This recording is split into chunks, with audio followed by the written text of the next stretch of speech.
Hello friends, स्वागत जनाऊँगी आज आमर यही क्लास को। यही क्लास टी आमे आज डिस्कसन करिबा the formation of the earth संपर्क रे, जो थरे कि आमे origin and evolution of the earth संपर्क रे भल भाबरे जानिबा। तेबे प्रथमे आमे जानिबा the formation of solar system, जहा कि आमे पूर्वरु जानिछे।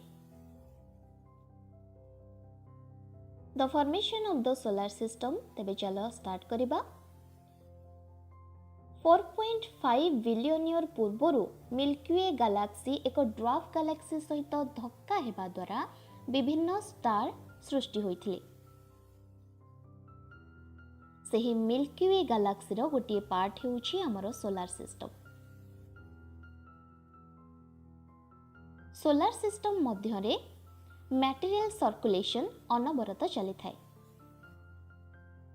सेही मटेरियल माननको ड्राई रखिबा पाई कि आउटर रीजन रे वाटर कंपोनेंट सबो इवापोरेट होई थांती। एही प्रोसेस द्वारा वाटर कंटेंट उपरे डिपेंड करिकि सेही छोटो पार्टिकल गुड़िक विभिन्न जोन रे विभक्त होई थांती। एही मटेरियल सर्कुलेशन द्वारा बाइपोलर फ्लो स्टॉप हो जाय थाए। तेबे सूर्यर चारि पाखरे थिबा किछि अंचल रे हाई डेंसिटी रो अनेक पार्टिकल देखा जाय थाए। अनेक पार्टिकल थिबा हेतु सेही अंचल रे से सबु परस्पर सहित धक्का होई छोटो छोटो पार्टिकल रे परिणत होई जानती। तो कंटिन्यूअसली सेही पार्टिकल सबु महाकाशीय पिंड गुड़िक सह धक्का हेबा द्वारा ग्रह मान सृष्टि हुअन्ति, जेमिति कि आमर पृथ्वी।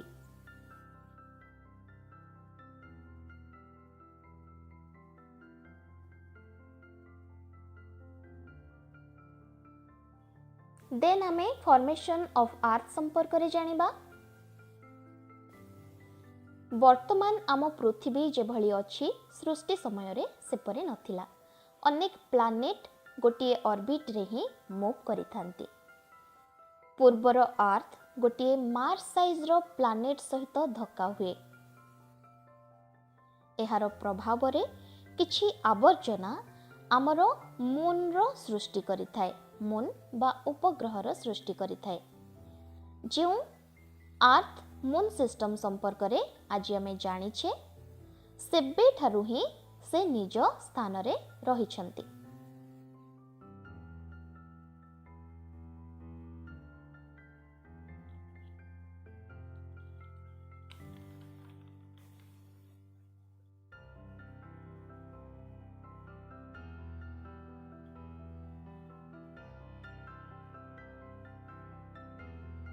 देन आमे प्लेट टेक्टोनिक्स आड़ को बढ़िबा।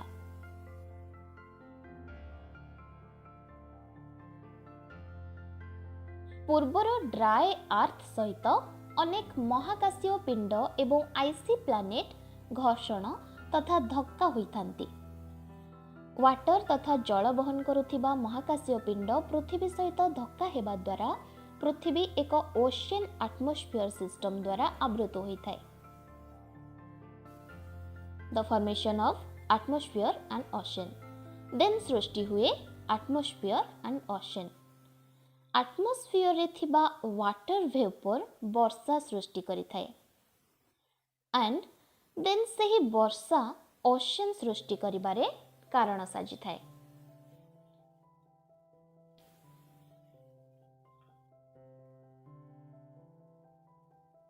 देन एटमॉस्फेरिक प्रेशर जहाँ पूर्वरु बहुत थिला ताहा धीरे धीरे कमिबाकु लागे एवं एटमॉस्फेयर रे कार्बन डाइऑक्साइड अधिक थिबारु ताहा CO2 रो ओशन सृष्टि करिथाए। अर्थात नॉर्मल वाटर सह CO2 मिशी थाए। कार्बन डाइऑक्साइड रे रॉक कंपोनेंट थाए जहा कि पानीपाग एवं इरोजन द्वारा ओशन रो निम्न भाग को चली जाय थाए। सही समय रे ओशन बहुत टॉक्सिक थाए जहा कि हाई सालिनिटी एवं मेटल द्वारा भरपूर थाए, जोंथिरे जीवन संभावना असंभव। देन प्लेट टेक्टोनिक्स रो प्रक्रिया आरंभ हो जाए। अपवेलिंग मैंटल ऑशियनिक प्लेट को डिस्प्लेस करिथाए। तो सही समय रे मैंटल कन्वेक्शन जोगु फाट सृष्टि हुए।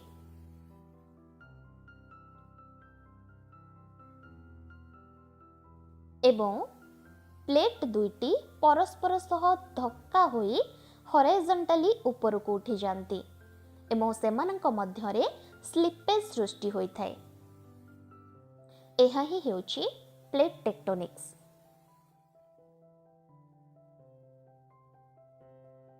ऑशियनिक प्लेटटा भारी एवं कॉन्टिनेंट प्लेटटा हल्का थिबारु ऑशियनिक प्लेट कौन हुए कि कॉन्टिनेंटल प्लेट रो ऊपर चढ़ी जाए थाए, जेमिति कि वर्तमान तुमे माने देखुछ। नेक्स्ट एसिडिक ओशियन रो कथा देख। हेवी मेटल सबो ओशियन रो मध्य भागरे थिबा रिज रे जमा होई थाए, जहाँकि प्लेट टेक्टोनिक्स प्रक्रिया द्वारा डीप मैंटल को ट्रांसफर होई थाए।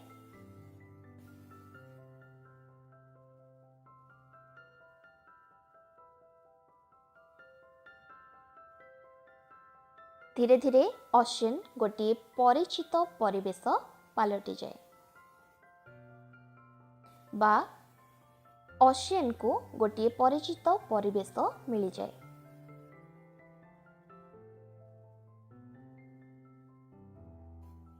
Four point two billion year पूर्वर पृथ्वीर मध्य भागरे गोटे लिक्विड कोर सृष्टि हुए। एही लिक्विड कोर मध्यरे कन्वेक्शन द्वारा एक स्ट्रॉन्ग मैग्नेटिक फील्ड सृष्टि हुए, जहाँकि पृथ्वी को घेरी रही थाए।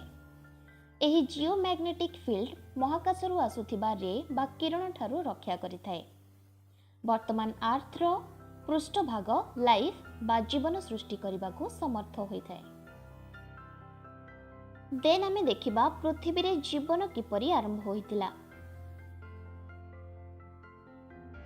पूर्वर पृथ्वी जेतेबेले आर्थर ऊपरी भागरे थिबा एटमॉस्फेयर सूर्य किरण को भूपृष्ठ रे पड़िबाकू देउ नथिला, सेतेबेले जीवनर प्रथम अंश सृष्टि हेबा लागि आरंभ कला। केउठारे ना in the cave of A geyser.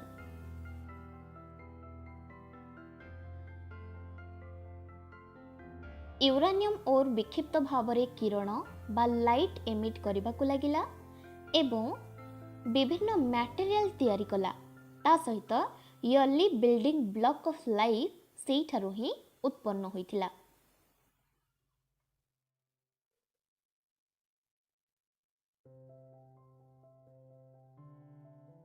जल गरम होई भूपृष्ठ को बाहरिबाकू लागिला एवं भूपृष्ठ जल नेचुरल न्यूक्लियर रिएक्टर भली बैकडाउन फ्लो कला। नुआ करी जो बायोमोलिक्यूल तैयारी होइछि ताहाको प्रोटेक्ट करी गीजर वाटर रो तापमात्रा 100 डिग्री सेल्सियस तळको ही रही थाए। वर्तमान टाइडल फोर्स ठारो पूर्वर टाइडल फोर्स बहुत अधिक थिला, तुमे माने देखुथिबो।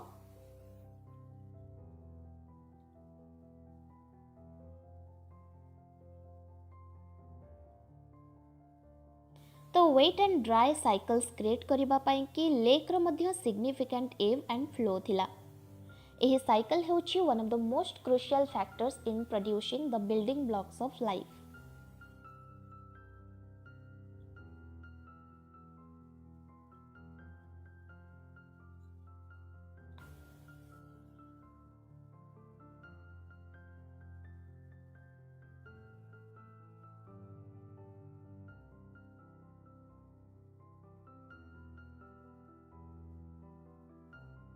प्रोटो लाइफ मॉलिक्यूल गुडी को एकत्रित भावरे फैटी एसिड एनकेस करि थांती।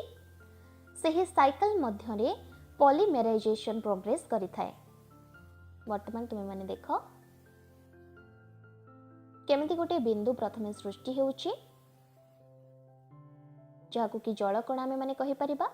तो पॉलीमेराइजेशन प्रोग्रेस वर्तमान हे गला, जेउथरे कि बेसिक मटेरियल भली प्रोटीन कैटलिस्ट भली कार्य करि थाए।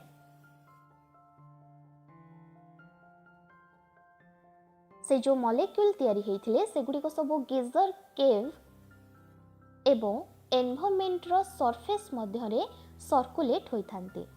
ଏହି ଇଣ୍ଟରାକ୍ସନ୍ ଦ୍ୱାରା ହିଁ ଅଧିକ ଏବଂ କମ୍ପ୍ଲେକ୍ସ ବାୟୋମଲିକ୍ୟୁଲ୍ ସୃଷ୍ଟି ହୁଅନ୍ତି।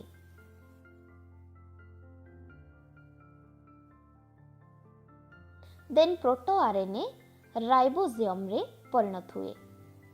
ଏହା ହିଁ ଜୀବନ ସୃଷ୍ଟି ପାଇଁ ପ୍ରଥମ ଅବସ୍ଥା ହୋଇଥାଏ।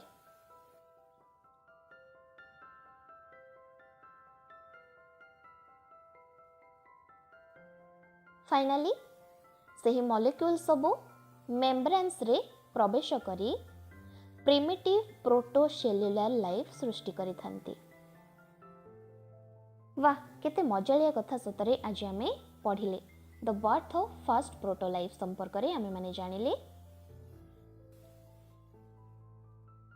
एवं एठारु ही आरंभ होइथिला जीवन। तो पृथ्वी रे किपरि जीवन आरंभ हैला तुमे माने देखिलो। तो एठी हूँ जीवन आरंभ होई कि मनीष धीरे धीरे गोटिए जुग परे आ गोटिए जुग देकी बा आदिम जुग परे आधुनिक जुग देकी वर्तमान रो मनीष आसिकी वर्तमान समय रे पहुंची पारिछि। तो आज एही क्लास रे आमे माने ओरिजिन ऑफ द अर्थ बा अर्थ किपरि सृष्टि होइथिला प्रथमे जानिले। वर्तमान रो अर्थ जेपरि रहिछि पूर्वरु सेमिति नथिला, केमिति अर्थ सृष्टि हैला से संपर्क रे आमे माने जानिले।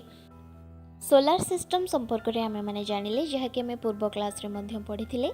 ता सहित जलर किपरि सृष्टि हैला, एटमॉस्फियर केमिति सृष्टि हैला से सब संपर्क रे वर्तमान आमे डिस्कस कले।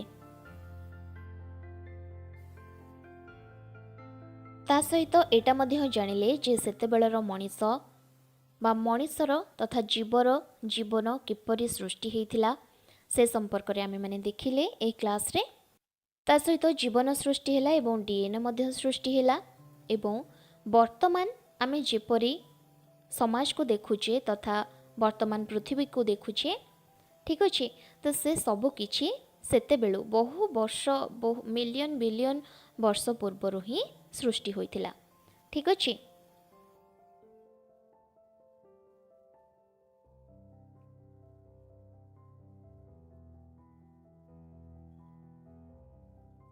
तापरे तुमे माने जानिथिबो किपरि सिविलाइजेशन स्टार्ट हेइथिला एवं मनीष किपरि आदिम जुगरु किपरि वर्तमान रो समाज तथा वर्तमान परिवेश तथा वर्तमान परिस्थिति रे किना किपरि पहुँचबाको लागिला से संपर्क रे तुमे माने तो जानिछो। ता सहित प्रथम देखिनियो वर्तमान आमे जेते बेले आदिम जुग कथा कहूचे सेते बेले लोक माने मांकड़ अवस्था रे थिले बोलिका कहा जाई थाए, किंतु धीरे धीरे सेमानकर इवोल्यूशन हेकी तथा मनुष्यर इवोल्यूशन घटिकी गोटे ह्यूमन जोनिक इयन रे किना तथा गोटे एरा रे किना पहुँचबाको आमे माने समर्थ हो पारिथिले, ठीक अछि। 4.5 बिलियन इयर्स पूर्वरु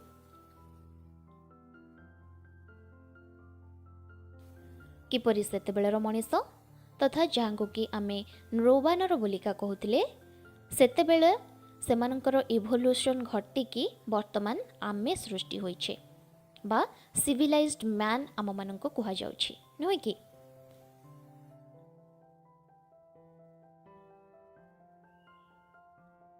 एटा थिला सेते बेलर प्रथम पाहाच जेतेबेले कि मनीषर प्रादुर्भाव तथा मनीष को किछि गोटे जीव बोलिका धरा जाइथिला एवं मनीष धीरे धीरे निआर व्यवहार शिखिला एवं तापरे से निजर कथा निजे बुझिबाको समर्थ हो पारिला। तापरे एठी तुमे माने देखि पारुथिबो human brain rho volume step wise केमितिका रहिछि एवं इनक्रीज केमितिका करिथिला।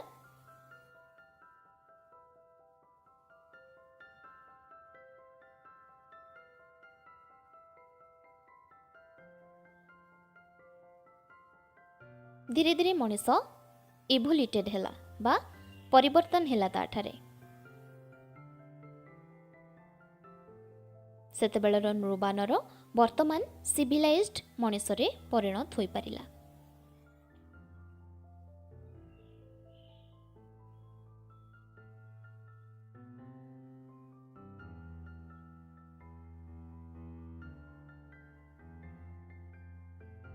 ଏଠି ତୁମେମାନେ ଦେଖିପାରୁଥିବ ଆଫ୍ରିକା ଏବଂ ନର୍ଥ ଆମେରିକାର ଯେଉଁ ସେଣ୍ଟ୍ରାଲ ଆମେରିକା ରହିଛି ପୂର୍ବରୁ କେମିତିକା ଥିଲା ସେସବୁ ଏରିଆ ଗୁଡ଼ିକ।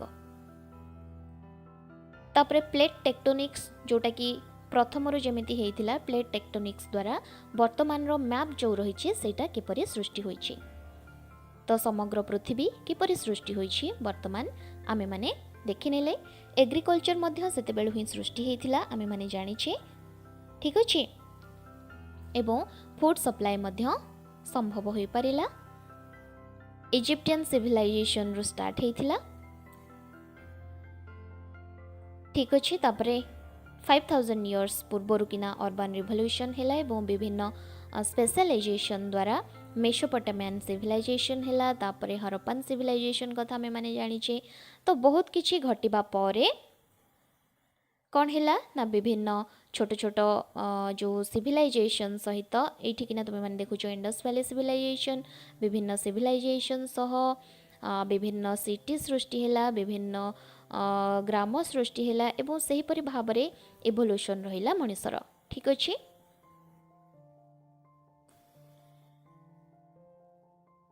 तेबे आमे माने जानी नेले जे एंटायर हिस्ट्री एवं आर्थर हिस्ट्री किपरि भाबरे धीरे धीरे गोटे बिंदुरु स्टार्ट करिकी एबे वर्तमानर पृथ्वी आमे जहाको आम आखि आगरे पाउचे ताहा सृष्टि होई परिछे।